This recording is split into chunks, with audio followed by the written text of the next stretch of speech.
Trevor Zegras making history along with Sarah Nurse. We'll talk about that, some new numbers, and some signings on today's Locked On Anaheim Ducks. Let's hit it. You're Locked On Ducks, your daily podcast on the Anaheim Ducks, part of the Locked On Podcast Network, your team every day.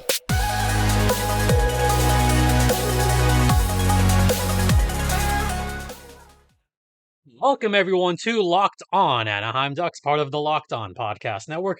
I'm your host, Jason JD Hernandez, covering hockey for over a decade. Thank you for making this your first listen of the day. And this podcast is brought to you by Bet Online, which has more lines, props, odds, and than ever before. That is betonline.net. All right. So we got a lot to talk about today. We got a lot of Trevor Zegras talk today. And we've got a couple of signings that we got to talk about, including one that just took place late last night and some jersey talk. Yeah, sort of jersey talk. I'm going to get this out of the way. For those of you watching on video, you may notice a little bit of something. For those of you on audio, let me explain. So I gotten some crap about not being like a total, yeah, I like the Angels.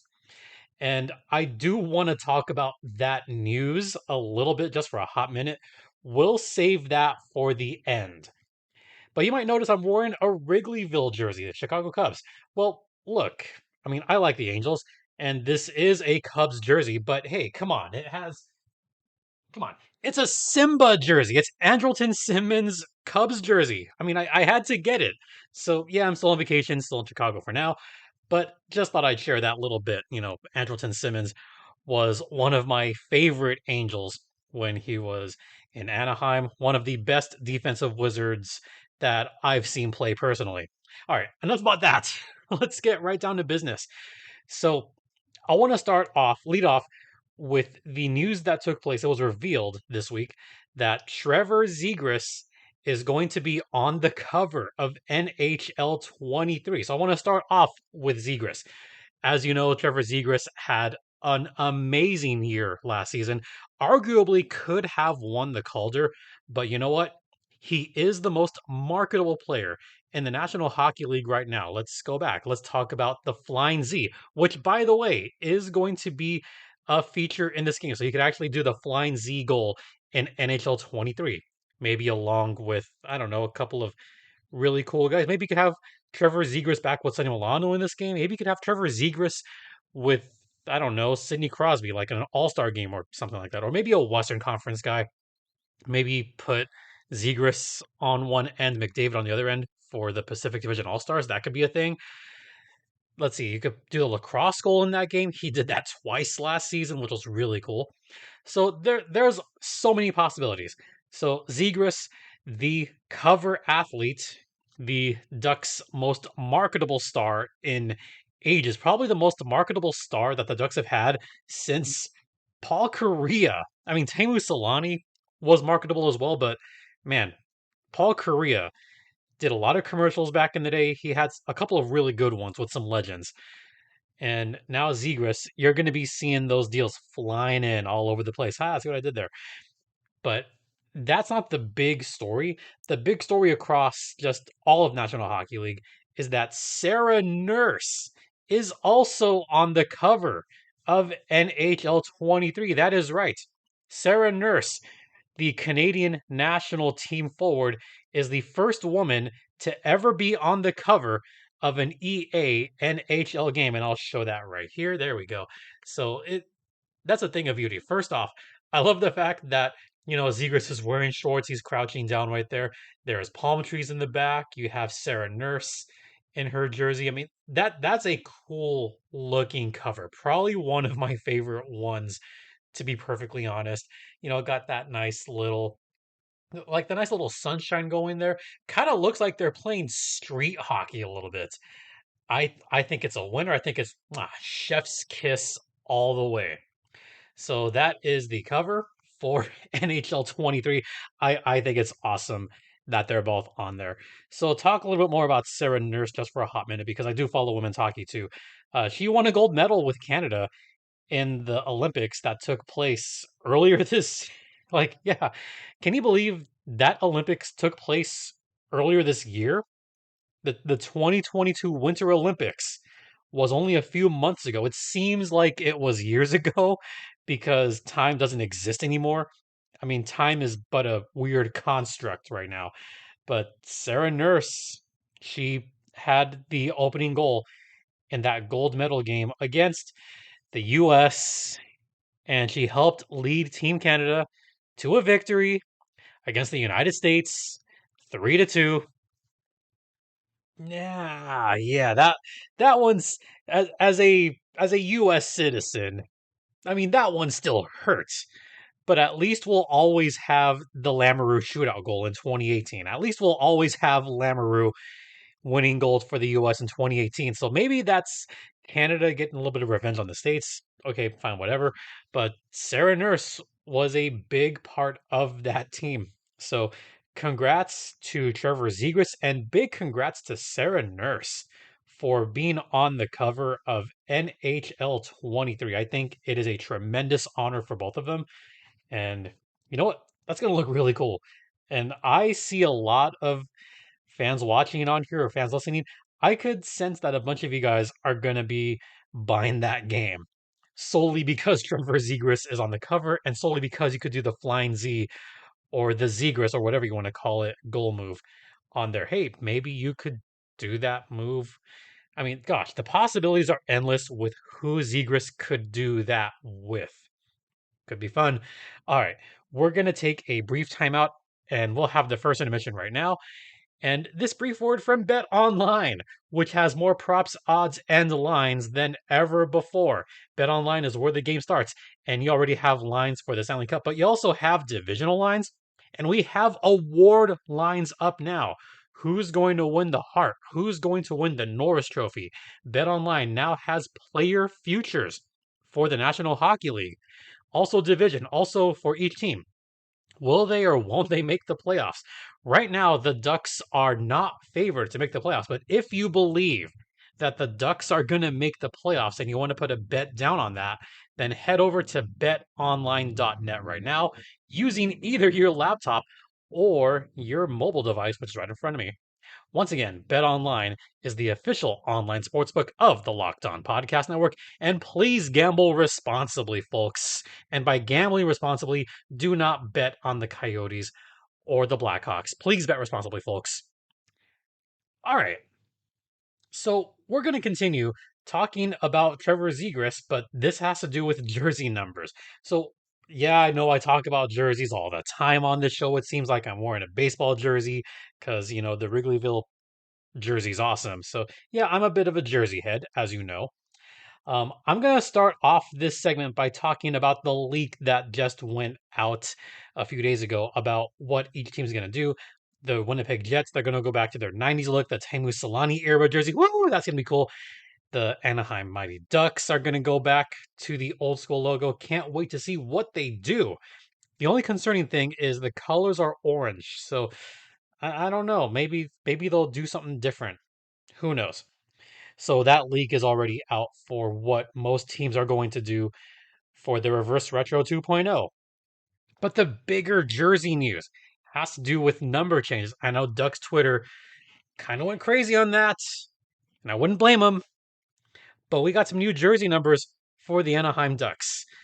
Let's start with Trevor Zegras, who's going to be wearing number 11. So Trevor Zegras gets his big boy number, no longer the rookie number 46.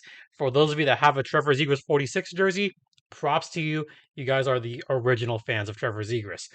But he is now number 11.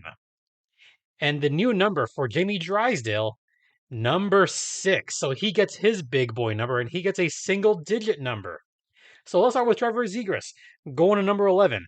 The last players, well, first off, the player that longest wore number 11, Saku Koivu. Remember Saku Koivu was an Anaheim Duck from 2010 to 2014? Yeah, that was a thing that happened. Saku Koivu wore that for 4 seasons. Yeah. The last player to wear number 11 for the Anaheim Ducks was Daniel Sprong. Remember Daniel Sprong? That was only 2 years ago. By the way, Daniel Sprong, whatever happened to him? Well, after that, or he came to the Ducks from Pittsburgh. Remember that? Yeah, he was traded by the Penguins to the Ducks for Marcus Pettersson. So Daniel Sprong, last player before Zegras to wear number 11, and Trevor Zegras will likely be the final player to wear number 11. Am I calling this already? Yes, I am. Trevor Zegras will be the last player in Ducks franchise history to wear number 11. But yeah, Daniel Sprong, former Penguin. Jamie Drysdale, wearing number 6. The longest tenured Duck to wear number 6 was Ben Lovejoy. Remember Ben Lovejoy? Remember what team he was on also? Oh yeah, the Pittsburgh Penguins. In fact, he got traded to and from the Penguins. Remember this? He was traded by Pittsburgh to Anaheim for a fifth round pick, which ended up being Anthony Angelo. Then 2 years later, traded by the Ducks to Pittsburgh for Simon Dupree. Ooh, that was a while ago. So yeah, Ben Lovejoy wore number 6. The last player to wear number 6 for the Ducks. Gotta go back 2 years. Eric Goodbranson. He was the last Anaheim Duck before JD to wear number 6. And gee, what happened to Goodbranson there? Oh yeah, he got where did he? Oh, that's right.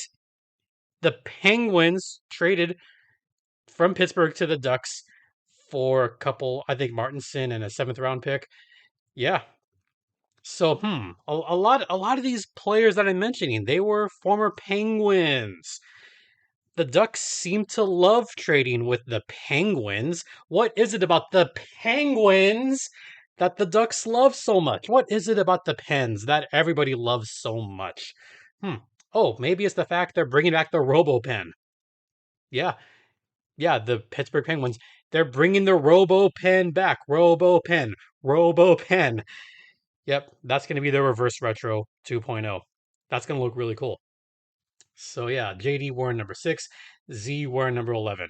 You know what? Those are going to look really cool flying down the ice come October. Finally, the big boy numbers, and we see this a lot across all the leagues. Ryan Getzlaf. Remember what Ryan Getzlaf wore? He wore number 51 before settling on his iconic number 15 jersey for the Ducks. So this is a natural thing that happens all across hockey. Look, we knew that Zegras was not going to be 46 forever. Jamie Drysdale 34, that one seemed like it fit. I would have been fine seeing Jamie Drysdale keep number 34, but that's more of a goalie number, not a defenseman number. So that's that bit of news. All right, we're going to take a brief intermission and we'll be back talking about the World Cup of Hockey and some signings across the Pacific Division. We'll get to that on the other side.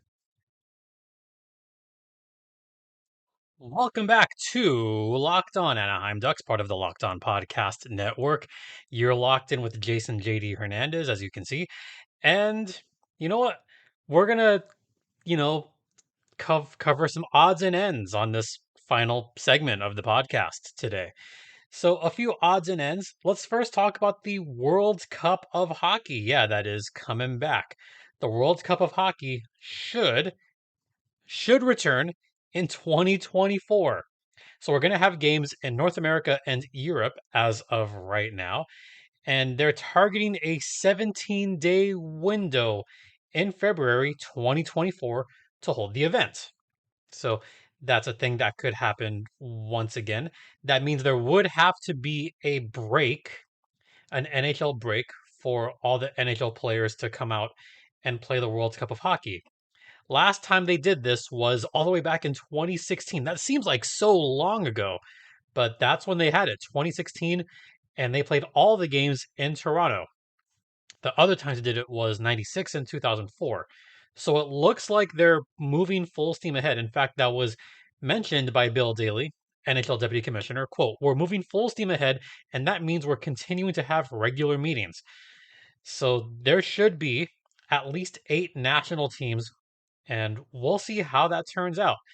So if it is indeed February 2024, then I would assume that could possibly mean that there won't be an all-star game that season and that we'll have an actual Olympic break this time, because let's assume the best, that by then that COVID will hopefully be a thing of the past and there will be fewer COVID postponements.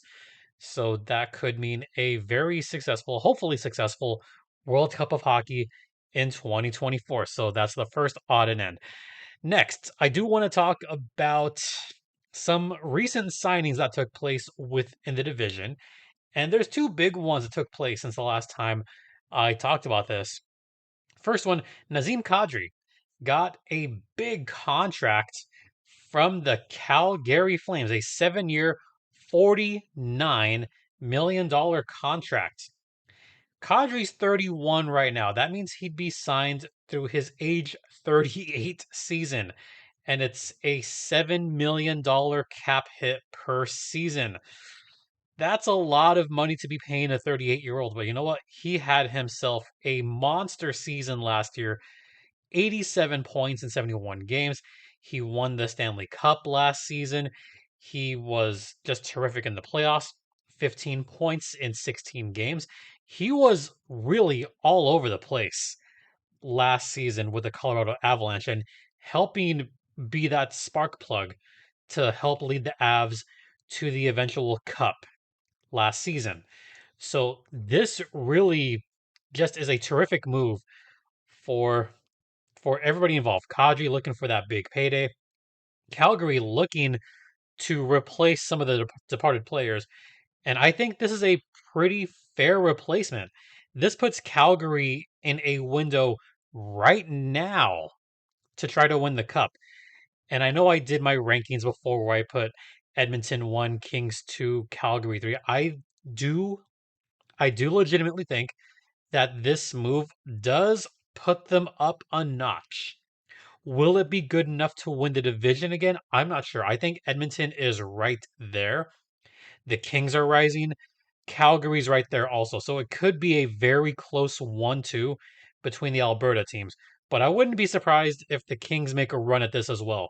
Because I do think those are the 1, 2, 3 teams in the Pacific Division right now. But Calgary's going for it. So got to give them props. The other signing that took place late last night, and this one was just a weird one. Phil Kessel, Phil the Thrill, signs a 1-year deal worth $1.5 million to the Vegas Golden Knights, who were already above the salary cap. And I don't know how they're going to make this work. There's going to be some LTIR to deal with, and they might have to dress some guys and not dress some guys during the season in order to get under the cap. But I think that's what's going to have to happen. So Phil Kessel, just a 1-year deal, and that's it. Keep in mind, he's got an Iron Man streak going as of right now. Boy, that streak could really be in jeopardy if Phil Kessel does not do well in training camp, and if somehow Bruce Cassidy says, "Nah, you know what, we're gonna end this now." I don't think Bruce Cassidy is necessarily the type of coach that would do that, but given his unceremonious exit from Boston, I know that Jess Belmosto and I talked about this last week about Bruce Cassidy, and it's the kind of thing that would not be surprising. Like if it happened, would it be hilarious? Sure. Would it suck? Yes, absolutely. Is Phil Kessel one of the better players in our league historically? Sure. Sure. Kessel's had a fairly solid career, I would say. I mean, Phil Kessel, he does have 399 goals. He's one away from 400. He's 44 points away from 1,000 points. Would that make him a Hall of Famer? Eh, maybe. I mean, maybe he's a fringe Hall of Famer. I mean, he did win with the Pittsburgh Penguins, so he is a cup winner for what it's worth. There I go. There I go mentioning Pittsburgh again.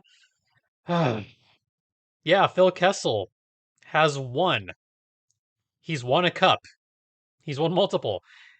And he's almost 1,000-point scorer. Almost 400 goals. Yeah. Yeah, he's a fringe guy to me. He is. He might be in the Hall of Very Good. So once again, there's those two contracts. I don't think Phil Kessel at this stage of his career is going to help Vegas a whole lot. I still do think that they're going to be on the outside looking in. This will not help them.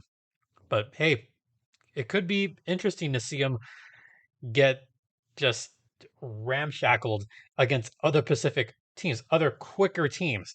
Like, I don't know, maybe a Calgary, especially in Edmonton. Yeah, Kessel will be just torched. And even Anaheim, who is a super young team, Anaheim, who's a speedy team, they could run circles around Phil Kessel right now. But that's just this stage of his career. So yeah, we'll get some hot dogs to Vegas right away. Oh, by the way, there is a Nathan's Hot Dogs that's right across. So the Nathan's Hot Dogs is inside the New York casino, which is adjacent to T-Mobile Arena. So all you got to do is exit the arena, go to New York Casino, and on the west side, or on the south side rather, there's a Nathan's Hot Dogs right there. So yeah. Okay, one final thing that I did want to talk about, and I did say I was going to leave this for last, and this is not hockey related, but this is Anaheim related, and I'd be remiss if I did not talk about this. But Arte Moreno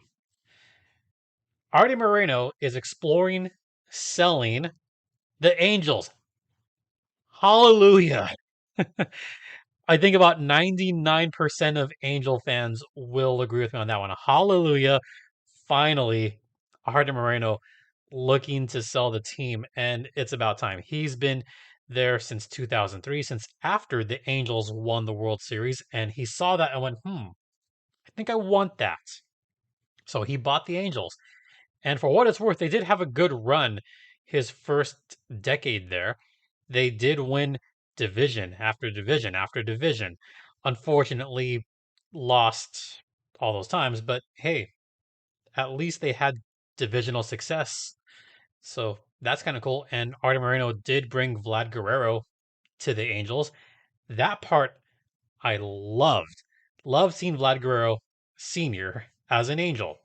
So that part was good. Then it went really south after that, where the Angels just had failure after failure after failure. The last time they even made the playoffs was 2014, and they didn't even win a game. They got swept by the Royals in 2014. That was a painful series, by the way. Hated it. So yeah, that was a thing. And the Angels haven't made the playoffs since. Wasting away Mike Trout's prime, wasting away Shohei Otani's prime. There's got to be some new blood, and it's got to start at the top. And I know a lot of fans have been wanting him gone for ages, it seems like. Well, got your wish. Arte Moreno finally exploring sell. And this was part of the quote that he said. Although this difficult decision was entirely our choice and deserved a great deal of thoughtful consideration, my family and I have ultimately come to the conclusion that now is the time. Throughout this process, we will continue to run the franchise in the best interest of our fans, employees, players, and business partners. End quote. Yeah, he's looking after the money. He's looking after the corporate sponsors, and it's all about money. So, who could be some possible buyers? I've seen Steve Ballmer be a choice. Maybe the Samuelis. Hey, look, the Samuelis do have more money than Arte Moreno. They're worth more. How cool would it be to have the Samuelis, the owners of the Ducks, also own the Angels? Think about that for a second. The Samuelis, for what it's worth, they've had a good tenure owning the Ducks. Under the Samuelis, Anaheim won a Stanley Cup. Under the Samuelis, they've won division after division after division. Under the Samuelis, they did have that little dark period, but also under the Samuelis, they've got a competent GM, and the Ducks are on the rise. And under the Samuelis, we now have this Phoenix rising situation where the up and coming Ducks are one of the, if not the most exciting young teams in the National Hockey League. So who's to say the Samuelis cannot do the same for the Angels? Yes, the Angels do have one of the worst farms in all of Major League Baseball. In fact, MLB Pipeline just recently put out their poll, and they ranked the Angels dead last. 30th out of 30 teams as far as their farm system. Oh, that's embarrassing. That's embarrassing that the Angels have no farm system and the depth is meh at best. So under new ownership, maybe someone else can bring in a GM who knows what they're doing. I mean, Perry Perry's done he's done his job for what it's worth. Arte Moreno has tried to poke in for whatever it's worth. So maybe the Samuelis can go in there and get some fresh blood on the GM. Maybe they can get some fresh blood assistant. Like they just need some new people in general, and the Samuelis could help with that. Maybe they'll keep the ticket prices low. Maybe the Samuelis would be the kind of owners that would take out the Los Angeles from the name and bring back the rightful name of that franchise, the Anaheim Angels. That's what they should be. That I still call them the Anaheim Angels. It's embarrassing when even Jeopardy trolls the team name. Loosely translated, the Angels of Anaheim. The Los Angeles Angels of Anaheim. You know how ridiculous that's, and now it's the Los Angeles Angels. So the Angels. Hallelujah. Give the Samuelis a chance. Maybe the Samuelis will bring in, maybe they'll bring in their organist. Hey, Lindsay, the Angels need an organist. Just saying. I mean, there's a slew of other things that they could do. Maybe they could change up the jerseys, make them really cool. The possibilities are endless at this point. So that's kind of my number one choice as to who could buy the Angels, but it'd be a big story. But Ballmer, I'd be okay with that as well. All right. Yeah, that's going to do it for today's podcast. Once again, thank you all for listening. Don't forget this podcast is free and available across all platforms, including Stitcher, Spotify, Odyssey, Apple Podcasts, Google Podcasts, Podbean, among others. You could follow me on Twitter, Comsa. The Twitter's at StimpyJD. The show's Twitter's at LO_Ducks. If you want to email me, you can do so. The email address is lockedonanaheimducks@gmail.com. Bit of a programming note, we will have at least 2 shows next week. I don't know when the next one's going to be. It could be Tuesday, maybe. We'll see when I come back from my little mini vacation. Next podcast could be either Tuesday or Wednesday. If it's a Wednesday, I'll be back home. So that could be when the next podcast will be. And then September will be here before we know it. And hey, let's get ready for some more hockey. All right. Once again, thank you all for your continued support. It is greatly appreciated. For Locked On Anaheim Ducks, I'm Jason JD Hernandez saying have a great weekend, folks. Please continue to be safe out there, be kind to one another, and Ducks fly together.